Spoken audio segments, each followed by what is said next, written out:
Batisi TV, Lawan Rashipi Daka Frank Yamaha, the Maxi Sports Scooter Arox 155, Ringkat Bakanet Foodish, Ordar Mapi, Ninwan Ramani, Hakir Dobying Jompi.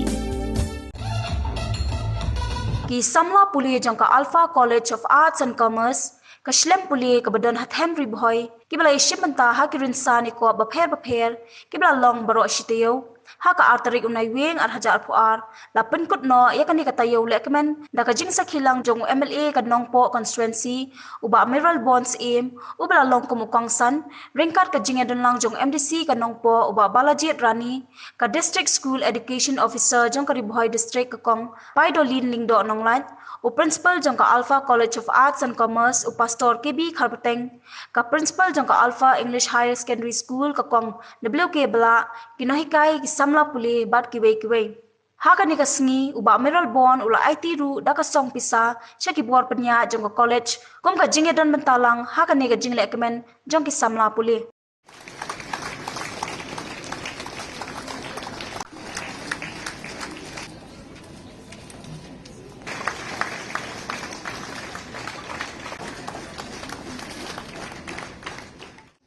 For example, I'll tell you, each and every one of you who are present here today, you are the captain of your own ship, who have to sail through from one end of the river to the another end. Now the question is that, whether you can sail through or not. The question to all the students, that you have a dream or not to sail through the other side of the river or the ocean. Many challenges, many ups and downs in your life, many difficulties to take and tame in your life, but today you have succeeded. Mana bang lagi jom ini ipa men para bayi asem. Mana ni? Bani kuah kalau ni kalau sem ke demi kanang kiu seprang sekma. Jinlong kibriu di badan akor berburung sikit briu sikit. That's why the family of Alpha, we wish all the best.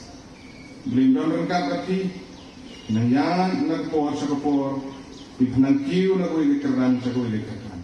This is a small gift from my side, so I hope that God will bless you.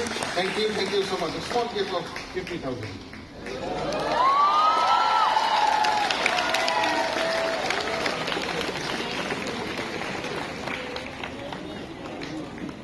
Thank you so much. Pule, Michala, Kardom, Pule.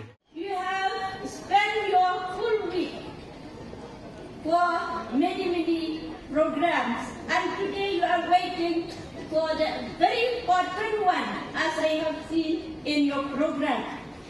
So, recreational activities or extracurricular activities are meant for enjoyment, amusement, pleasure, make fun, and showcase your talent. This is a time, remember, apart from reading, apart from your books, this is the time to show yourself what is your hidden talent.